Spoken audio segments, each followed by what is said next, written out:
Saúde a igreja com a paz do Senhor. 1 Reis, capítulo 18. Vamos abrir a palavra do Senhor. 1 Reis, capítulo 18, versículo de número 20. Então enviou Acabe mensageiros a todos os filhos de Israel e ajuntou os profetas no Monte Carmelo. Então Elias se chegou a todo o povo e disse: até quando cocheareis entre dois pensamentos? Se o Senhor é Deus, segui-o. Se é Baal, segui-o.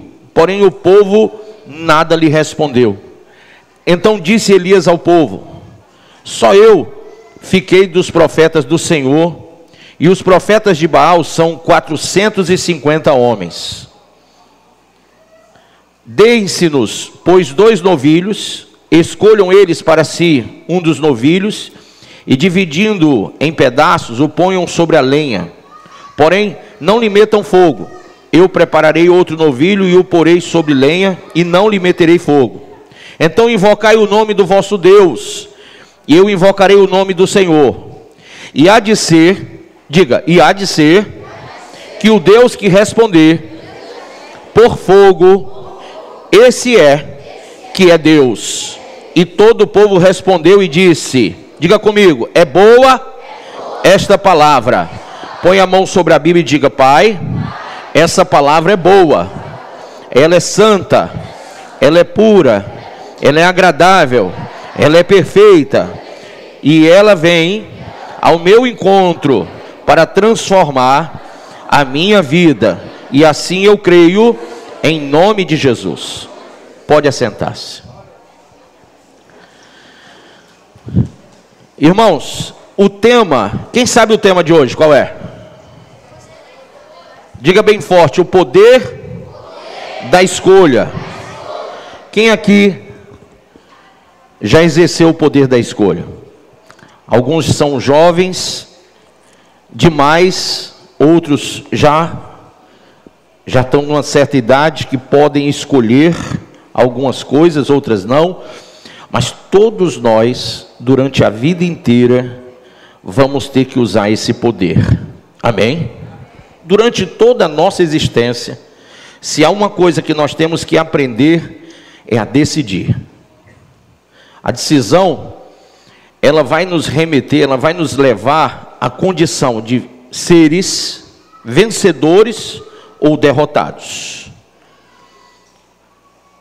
Vou dizer de novo, diga: a decisão pode nos remeter, pode nos elevar à condição de seres vencedores ou derrotados. Ora, se você aprender o poder da decisão, você não vai ficar titubeando em dois pensamentos.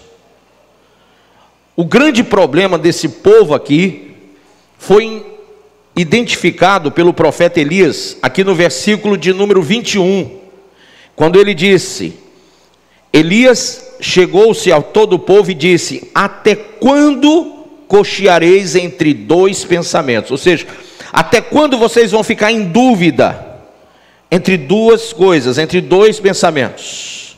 Irmão, nós temos que entender que Elias está cobrando do povo algumas coisas. A primeira delas é um posicionamento. Diga: posicionamento. Ora, que posicionamento é esse? Cada um de nós tem que se posicionar. Mesmo ainda tenros de idade, ainda novinho, a gente já vai criando dentro de nós uma estrutura emocional, espiritual e até física, sim ou não? E conforme o nosso posicionamento, nós podemos nos tornar pessoas melhores ou piores. A grande questão é que quando Elias fala ao povo, ele diz a esse povo que eles têm que se posicionar. Eles não podem ficar em cima do muro, eles não podem ficar achando que essa dúvida é saudável, alimentando no coração uma indecisão, uma indiferença. É claro e evidente que nós temos que tomar decisões importantes durante toda a nossa vida, mas a decisão mais importante que nós temos que tomar, e essa não é só para toda a nossa vida, mas é para toda a nossa eternidade, é: se queremos ou não queremos servir ao Senhor, se queremos ou não reconhecer quem é o verdadeiro Deus. Porque nós podemos tomar decisões entre o verdadeiro e o falso, entre o que é certo e o que é errado, entre o que é bom e o que é mal, entre o que é perfeito e o que é imperfeito, entre aquilo que é santo e aquilo que é profano. Mas para tomarmos essas decisões e esse posicionamento, nós temos que adquirir conhecimento. Lá no livro de Oséias, capítulo 4, fala que o povo de Deus, naquela época, estava nessa situação porque lhes faltava conhecimento de Deus. Então, um povo que não conhece Deus, um povo que não conhece a palavra de Deus, é um povo que não pode se posicionar. E aqui, se vocês me permitem, é importante a gente colocar a nossa vida nessa situação. Por quê? Muitas vezes você já poderia ter tomado a decisão certa na sua vida, mesmo ainda novinho, mesmo adolescente, mesmo já um pouco mais maduro, você deveria já ter tomado a sua decisão de servir ao Senhor. Mas por que nós nos tornamos indiferentes ao chamamento de Deus? Por que nos tornamos indiferentes a um posicionamento de Deus na nossa vida? E a resposta é essa: porque ainda estamos em cima do muro. Porque talvez você se sinta atraído pelas coisas lá fora. Porque Satanás, ele é ardiloso. Foi ele que derrubou o primeiro casal, Adão e Eva. Ele sabe como fazer para prender a sua atenção. Hoje você consegue cada vez mais ter a sua atenção sugada por muitas coisas nessa vida, sim ou não? E aí, irmãos, cabe a cada um de nós colocarmos a nossa vida no trilho de Deus. É difícil, e no mundo de hoje eu até digo, quase impossível, se a gente não atentar para a lei do Senhor, para a palavra de Deus. A Bíblia diz que a lei do Senhor é perfeita e restaura a alma. Então, quando a gente começa a atentar para as coisas de Deus, e foi isso que Elias estava dizendo: olha, vocês têm que prestar atenção às coisas de Deus. E o povo ficou sem resposta. Versículo de número 21 diz: porém o povo nada lhe respondeu. Ficou muita gente calada, sem assumir uma posição. O que estava em jogo ali realmente era o bem e o mal, era o certo e o errado, era o verdadeiro e o falso. Eles estavam adorando aos Baalins. Baal quer dizer, na língua dos cananeus, Senhor. Imagine que o Senhor, o Deus de Israel, ele também é chamado de Senhor. Ele também é chamado de Senhor. Então o povo de Israel havia recebido a ordem de Deus de adorar somente ao Senhor, Criador do céu e da terra. Mas na terra dos cananeus, e ali habitavam vários povos, várias nações que adoravam vários deuses, os Baalins, os Baals, os senhores daquela terra, os deuses daquela terra, eles eram adorados, e havia todo um sincretismo religioso para que aquele povo adorasse aqueles deuses, e práticas sexuais, libidinosas, aquelas práticas imorais, indecentes, que o povo se sentia atraído, porque a nossa carne se sente atraído por essas práticas pagãs. A gente pensa que era só naquela época, mas todo o paganismo, toda a prática, toda essa imoralidade, essa pornografia que a gente tem herdado de geração em geração, e hoje está cada dia pior, tudo isso aí é uma herança que vem dessas adorações antigas, desses deuses antigos, dos rituais, da idolatria litúrgica daquela época. Imaginem vocês, irmãos, que Elias vai perante o povo de Deus, e quem estava à frente do povo de Deus era um rei chamado Acabe, que era um idólatra. Ele e Jezabel haviam prostituído o povo de Deus, fazendo com que o povo de Deus adorasse a vários deuses, de pau, de pedra, de gesso, de bronze, de ouro, de metal, de todo tipo de coisa. Ora, quem já leu o Decálogo, os 10 mandamentos? Quem já leu? No versículo 1 e 2, levanta a mão assim, no versículo 1 e 2, versículo 1 e 2, fala que nós não podemos adorar a outros deuses. Olha como está escrito. A Bíblia diz no Decálogo, nos 10 mandamentos: Diga, não farás. Diga para o seu irmão, não farás para ti imagem de escultura, nem semelhança alguma do que há em cima no céu, embaixo na terra, ou embaixo da terra nas águas. Não te curvarás a elas, nem as servirás, pois eu sou o Senhor teu Deus, Deus zeloso, que visito a maldade dos pais nos filhos até a terceira geração daqueles que me aborrecem, e faço misericórdia até 1000 gerações daqueles que me amam e guardam os meus mandamentos. Olha que coisa linda. Mas o povo tinha isso escrito em tábua de pedra. O povo tinha isso escrito, o Senhor deixou registrado.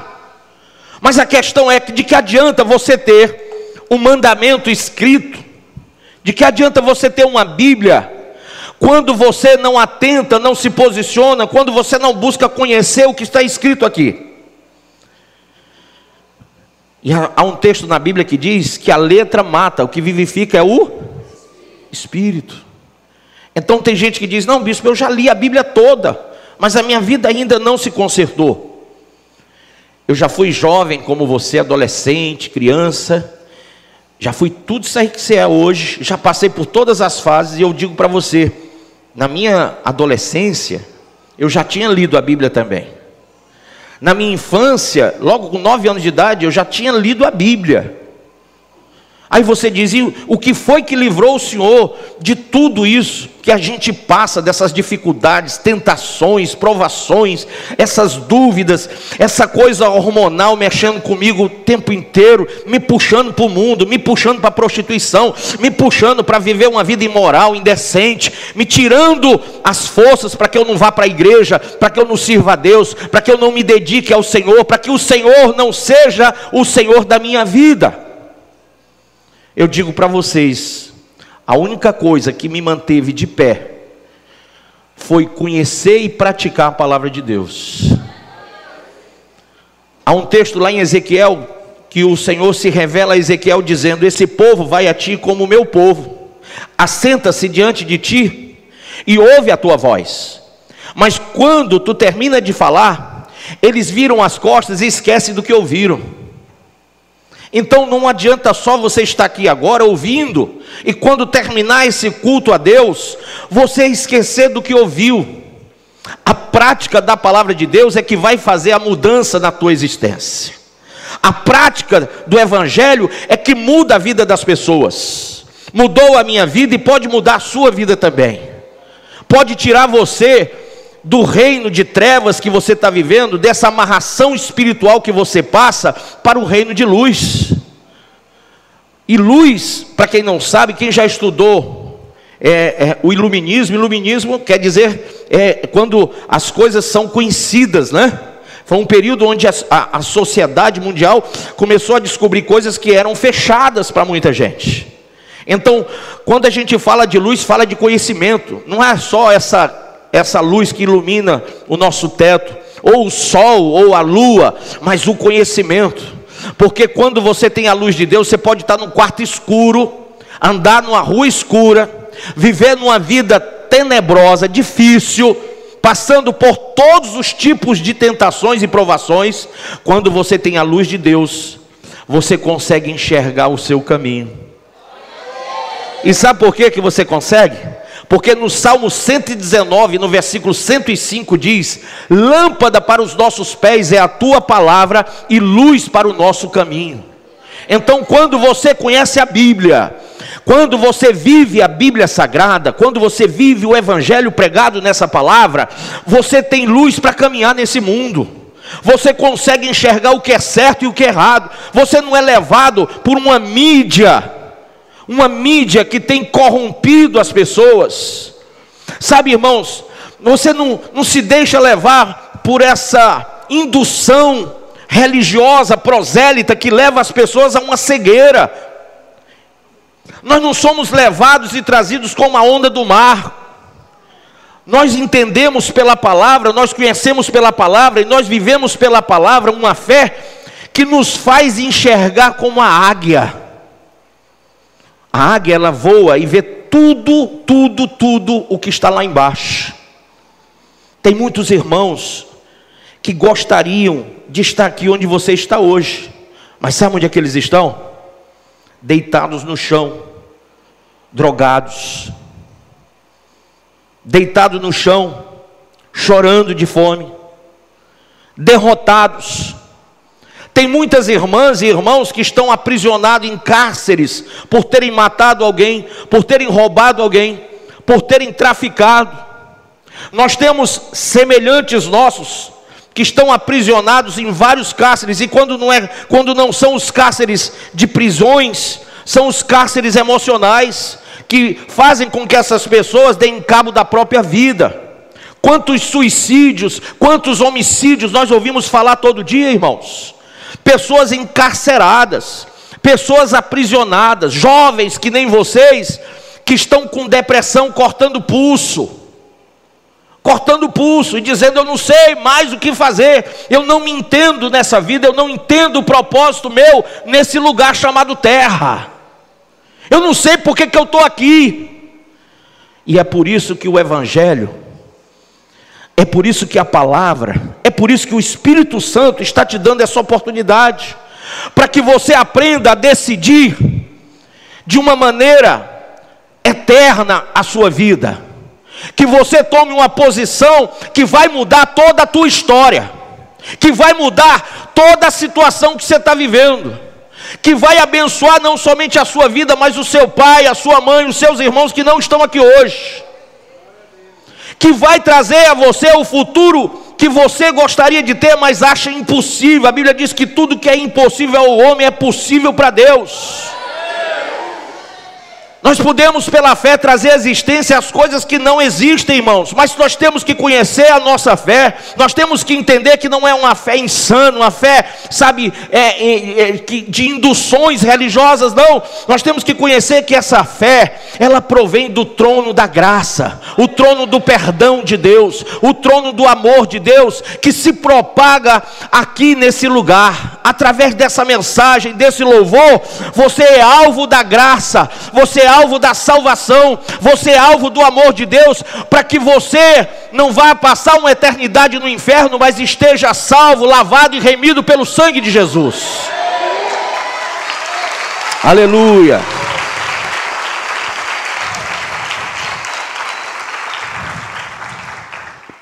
Não podemos ter vergonha de tomar esse posicionamento.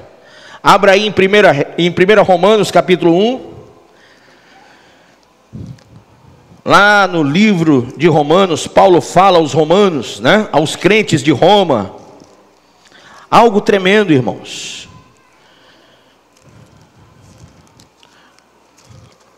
Romanos capítulo 1, lembrando que amanhã temos a EBD, Escola Bíblica Dominical, né?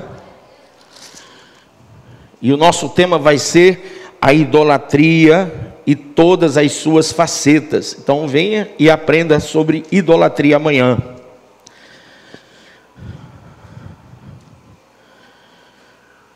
Quem abriu?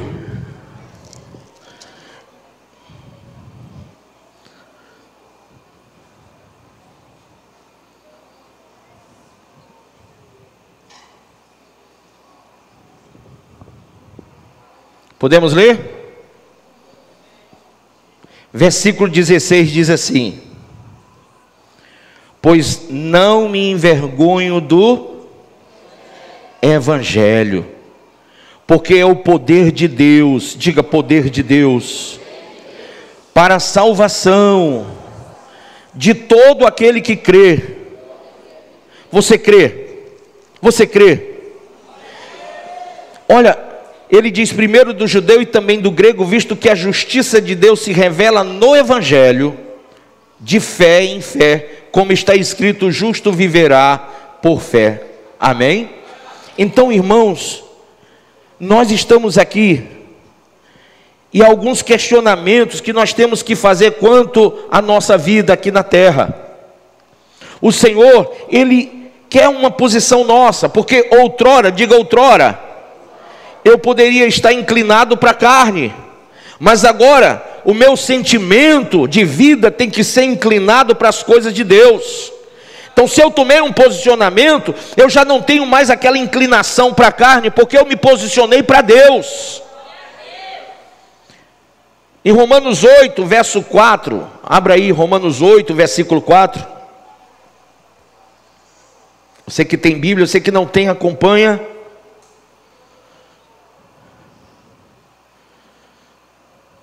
Amém? Capítulo 8.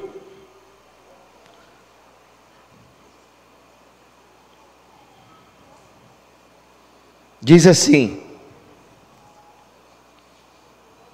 versículo 4: para que a justiça da lei se cumprisse em nós, que não andamos segundo a carne, mas segundo o Espírito. Isso é uma posição. Porque os que são segundo a carne inclinam-se para as coisas da carne, mas os que são segundo o Espírito para as coisas do Espírito. Porque a inclinação da carne é o quê? É morte. Olha o que nós estamos vendo no mundo, gente. Só destruição. Mas a inclinação do Espírito é o quê? É vida, diga vida e paz. Porquanto a inclinação da carne é inimizade contra Deus. Se você está inclinado para o pecado, para o mundo, você se tornou um inimigo de Deus. Por mais que você diga, ó meu Deus, ó meu Pai, ó meu Senhor, mas esse Senhor não é o Senhor Deus de Israel. Esse não é o Senhor da palavra, não é o Senhor Criador. Talvez você, na sua ingenuidade, talvez na sua cegueira espiritual, você esteja dizendo Senhor, mas na verdade esse Senhor é Baal. Israel também estava enganado. Israel também pensava que esse Senhor era o Senhor Deus, porque o próprio rei estava dizendo, ele é Senhor. Esses são os senhores da terra, são os senhores deuses. Então o povo imaginava que se o rei, se ele estava dizendo, se ele tinha essa inclinação espiritual, é porque era o certo. Teve que ter um homem de coragem. Diga assim, eu tenho que ter coragem para mostrar através da minha vida, através do fogo do Espírito Santo, que desce do céu e que veio fazer morada em mim. Eu tenho que mostrar a minha casa, a minha vizinhança, aos meus amigos, que só o Senhor é Deus. Essa foi a posição de Elias. Elias disse, esse Senhor não é o Senhor Criador. Não se iludam. O Senhor é o Deus que responde. Amém? É o Deus que vai responder. E eles passaram a noite toda clamando, 450 profetas clamando ao Deus deles, e esse Deus não respondeu. E Elias dizia, olha, grita mais alto, pode ser que ele escute. Gente, Deus de pau, pé de gesso, não ouve, não fala, não sente, não toca. E Elias dizia, fala mais alto, talvez esteja dormindo. Aí vocês acordam ele e ele responde. E por mais que eles fizessem tudo o que pudessem fazer para obter a resposta, não tiveram. E quantas pessoas estão buscando a um Senhor que não é o nosso Senhor, e não estão tendo respostas. Estão se cortando como aqueles homens se cortaram em seus pulsos, porque não tem resposta. Jovens de 13, de 12 anos com os pulsos tudo marcado de corte, porque não tem resposta. Jovens adolescentes que não sabem mais o que são, porque estamos numa sociedade podre, que quer identificar você através de uma ideologia, e não através da palavra de Deus. Diga para o seu irmão, você não é, diga bem alto, você não é julgado, você não é identificado por nenhuma ideologia dos homens, mas sim, você é identificado através da revelação do Criador, do Senhor, do Deus Todo-Poderoso. Você é identificado como criatura, e também, se você quiser, como filho de Deus. Amém? Aplauda Jesus.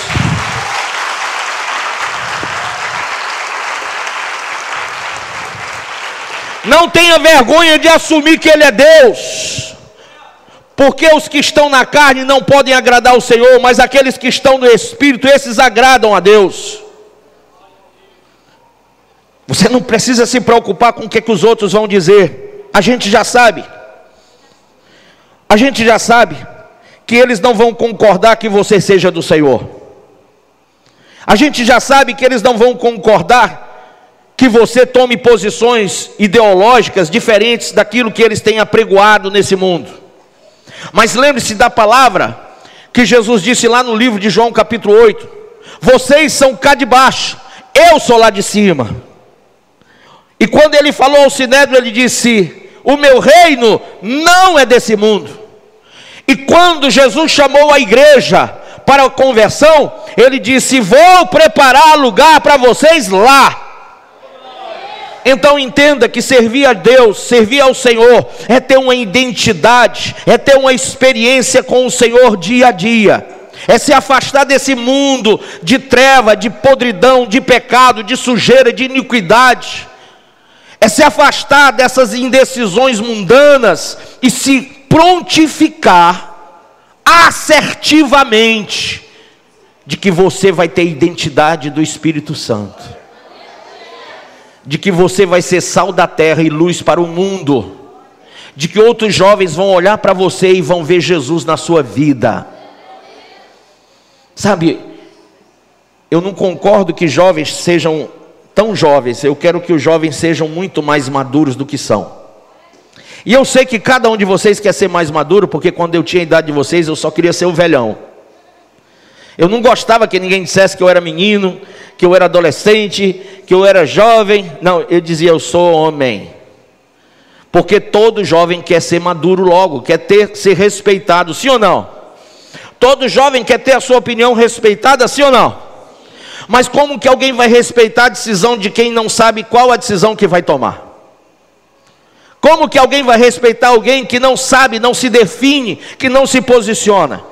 Então, se você quer ser respeitado por todos, comece olhando para o seu espelho em casa todos os dias e dizendo: qual é a minha decisão diante de tudo isso que o mundo está vivendo? Vou servir a Deus ou vou servir ao mundo? Vou honrar o nome do Senhor e a palavra de Deus, ou vou ser mais um nas trincheiras do inferno? Vou honrar o Senhor da glória, glorificando através da minha vida, ou vou ser o reflexo de tudo aquilo que a internet, que a TV, que a novela, que o filme está passando? Qual é a minha identidade? Qual é a minha decisão? Qual é o meu propósito de vida? Como eu me defino? Se você quer ser respeitado, se defina logo. Amém? Se defina logo. O mundo sai do armário, como eles dizem, sim ou não? E se colocam nas formas mais, digamos assim, diferentes, né? E eles dizem que nós temos que aceitar as diferenças.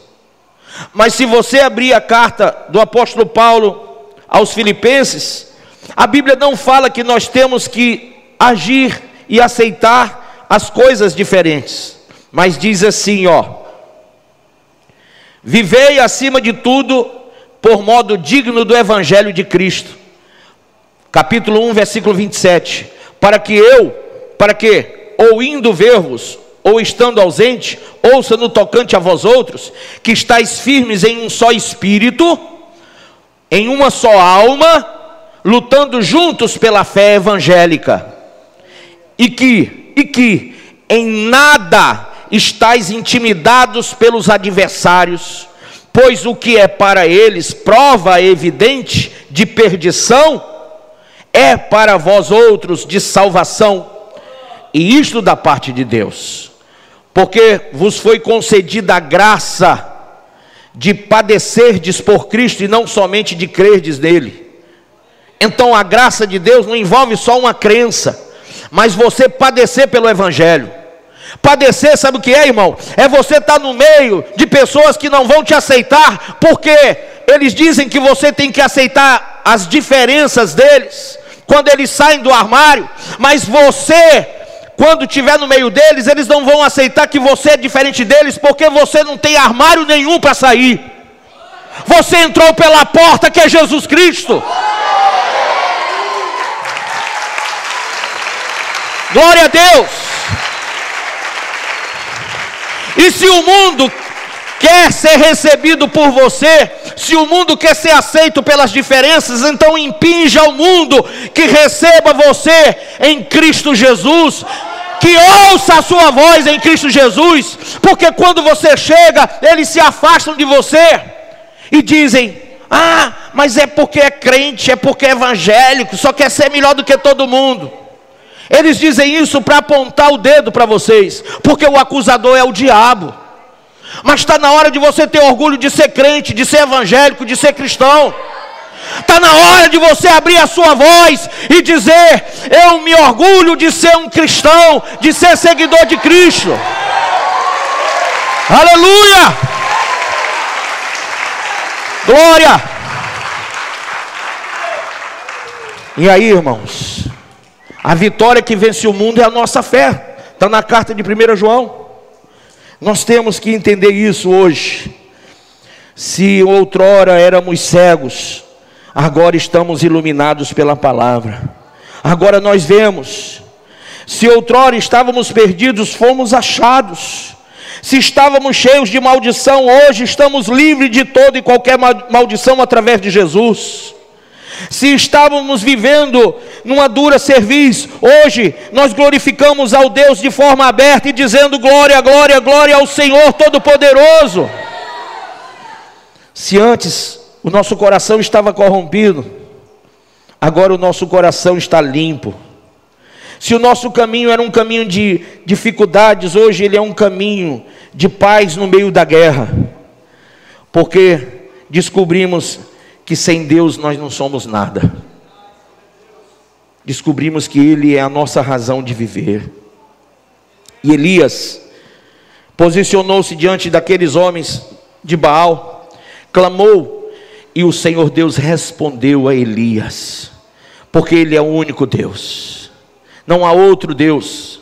Ele disse: não há outro antes de mim, e depois de mim não haverá nenhum, porque Ele é o único Deus. Deus não é medido pelo tempo, porque Deus é eterno. Então eu digo a você agora, irmãos, não perca o seu tempo aprisionado aos cárceres dessa vida. Na indecisão, na indefinição, você vai acabar sendo sugado para esse lodo, para essa coisa ruim que está esse mundo. Vamos honrar o Senhor, amém? Hoje eu fui almoçar com a minha esposa rapidinho, a gente estava sem tempo, e a gente foi aqui no Eusébio, num restaurantezinho, e eu estava com a minha Bíblia. Eu disse: filha, pega por favor a minha Bíblia ali. E ela pegou, e eu fiquei pensando: Jesus, que coisa linda que eu vou fazer agora. Eu nem tinha me tocado, porque todo mundo naquele restaurante estava, sabe, com uma cerveja, com uísque, né? Todo mundo ali estava contando as suas histórias, todo um povo. E eu digo sempre para minha mulher: o povo está ficando cada dia mais feio, porque é umas coisas grotescas, né? E aí você vê homens amaziados com homens, mulheres amaziadas com mulheres. E eu disse: eu vou abrir a Bíblia no meio de todos eles, e vou ler, e vou orar. Não vou só comer. Eu acho que minha posição aqui é outra. É mostrar para eles que assim como eles não se envergonham do que fazem, eu também não me envergonho do Evangelho de Cristo. E aí nós oramos, lemos Bíblia no meio deles, uma posição.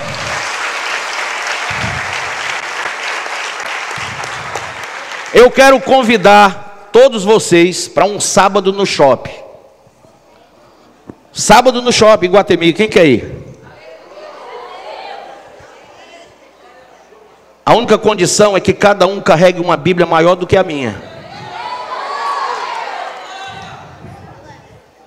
Quem topa? Levanta a mão. E nós vamos, eu vou com vocês. Vocês vão também? Nós vamos passar 3, 4 horas no shopping. Nós vamos ter um grupo, nós vamos ter 50 grupos de leitura da Bíblia espalhados no shopping. Grupos de, como Jesus fez quando foi alimentar a multidão, faz grupos de 5, de 6 ali, ele fez de 50, a gente chega lá. E a gente vai, sabe, se espalhar no shopping com a Bíblia aberta. Outros irmãos vão estar recebendo outra missão: caminhar com a Bíblia na mão no shopping, para lá e para cá. Assim, ó. Mostrando Bíblia Sagrada. Amém? Todos os corredores, para onde eles passarem, eles vão ver gente estranha. Gente que não saiu do armário.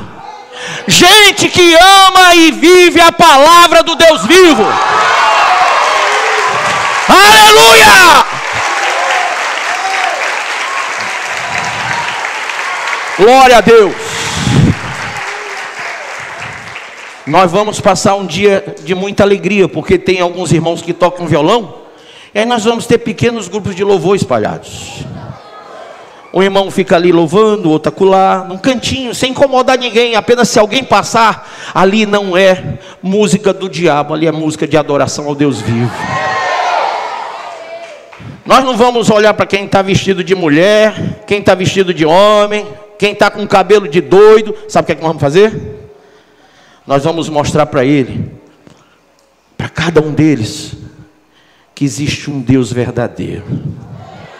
Que o fogo do Espírito Santo desceu e queimou no altar do nosso coração. Que mudou a nossa vida. Que pode mudar a nossa história, de fato. E que a gente pode assumir no meio deles uma posição diferente da que eles querem que a gente assuma. Eles estão doidos para ver você doido. Mas você vai dizer, se isso aqui é loucura, então eu vivo para a loucura do Evangelho de Cristo. Entende? É isso que eu quero convidar você. Nós todos vamos passar um dia no shopping fazendo isso. Se vocês gostarem, a gente vai fazer também em outros lugares.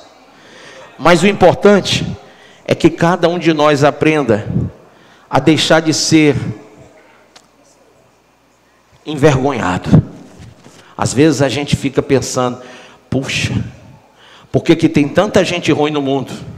Porque os bons não estão aparecendo. Porque os bons não estão se mostrando.